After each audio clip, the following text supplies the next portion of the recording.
సూర్యాపేటలో మాలమానాడు మీటింగు మాలలకు జరిగిన అన్యాయం సుప్రీంకోర్టు తీర్పు ఇచ్చిందంటే తీర్పు ఇవ్వలేదు, తీర్పు సూచనలు ఇచ్చింది. ఎస్సీ వర్గీకరణ చేయమని ఎక్కడ చెప్పలేదు.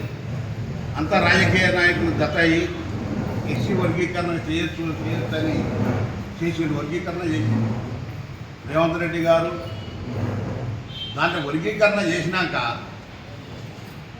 మాలలకు 5%, మా సోదరులకు 10%. 10% అయినాక మాకు 5% ఉన్నట్టు 5 జాబ్లన్నా రావాలి కదా. ఒక్క జాబ్ కూడా వస్తలేదు. ఒక్క జాబ్ వచ్చింది. అందుగురించనే మాలలకు జరిగిన అన్యాయం దీంట్లోనే రోసర్ పాయింట్ పెట్టి తీరని అన్యాయం జరుగుతుంది. ఆ రోసర్ పాయింట్ను సవరించాలని మేము పెద్ద ఎత్తున మీటింగ్ చేస్తున్నాం. మొన్న ఆర్టీసీ డ్రైవర్ పోస్టులు పడినాయి. డ్రైవర్ పోస్టులు పడితే మాలోళ్ళకు 28, ఉపకులాలకు 30, మాదిగోళ్ళకు 100%.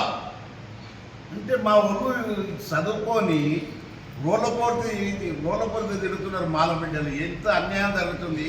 ఆ అన్యాయానికి మేము పెద్ద ఎత్తున చలో హైదరాబాద్ మాలల రణబేరి నవంబరు 2 తారీఖు నాడు పెడుతున్నాం. ఆ సభకు మన ఇదే వెంకటస్వామి గారు మినిస్టర్ గారు వస్తున్నారు. మాలలో జరిగిన అన్యాయాన్ని దాన్ని ఎదుర్కొని ఈ రోసర్ పాయింట్ను సవరించిన దగ్గర మేము ఊరు గ్రామాలు మొత్తం తిరిగి ప్రచారం చేసి పెద్ద ఎత్తున మాలను ఒక తేటు తేరి మాలకు జరిగిన అన్యాయాన్ని మేము ఆనాడు హెచ్చరిక చేస్తామని మేము మనవి చేస్తున్నాం.